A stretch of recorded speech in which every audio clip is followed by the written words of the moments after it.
Donald Trump donors. Two Indiana candidates were also at that meeting, but they're downplaying their role in that gathering this week, including State Senator Erin Houchin, who I spoke with a few days ago about the event with Speaker Ryan and about her campaign for Congress in the 9th District. You're in a crowded primary field, of course, 5 candidates, the Attorney General, 2 state lawmakers, including yourself. How do you stand out, and why do you think voters should choose you in this race? Well, I think it's pretty obvious how I stand out. I don't look like the other candidates. I'm the only woman in the race. I think that certainly will help me stand out. But I'm also a very conservative candidate who has lived and worked and served in this district my entire life. There are some candidates in this race who have just moved here recently to run for office, seeking to be a congressperson and buy a congressional seat.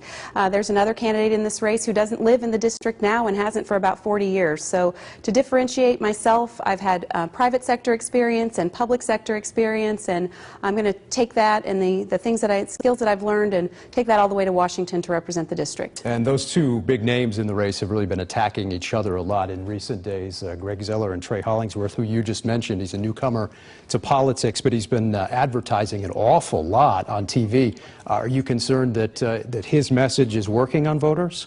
I'm not concerned that his message is working on voters. I think that the voters are smart enough to recognize when somebody is coming in from out of state, spending a whole lot of money, trying to present themselves as a lifelong Hoosier or even a decade-long Hoosier, and I don't think that the voters are going to buy what he's selling. I think that they're going to look for who is a person who is most like them, who can take their values, the values that were instilled in me growing up here as a child, that I value, that we care about hard work, tenacity, persistence, and fighting back with our conservative values, and I think that's what's going to win the day in the election on May 3rd. Hollingsworth also talks about a border wall in his ads. Is he trying to ride the Donald Trump wave?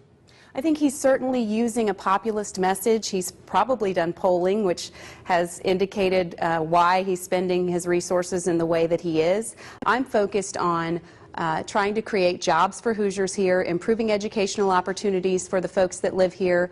I want to keep taxes low and fight for balanced budgets, just like I've done in the state Senate. So speaking of Trump, got to ask you, do you support him? You were reportedly among those who got to meet in Florida with some key anti-Trump donors. Were you indeed a part of those conversations, and what do you make of Trump's candidacy? I was not a part of those conversations. I was invited to participate in a panel discussion about women running for office, and in particular how we can get more conservative female members of Congress. You know, the Republican Party for a long time has been trying to figure out where we are, and one of those factors for me as a candidate, as a female conservative candidate in the Republican Party, is trying to make sure that message gets out to voters that there are people like me who are representative of the Republican Party and want to take those conservative values to Congress.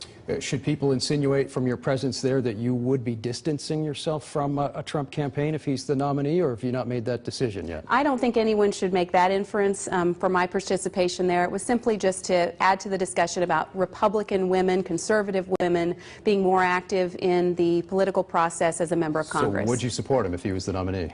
Would I support Trump if he's the nominee? I certainly like Trump better than any of the other Democratic candidates that we have that would be potentially representing us in the White House. Could his candidacy, some people wonder, make some GOP districts, like the 9th, for instance,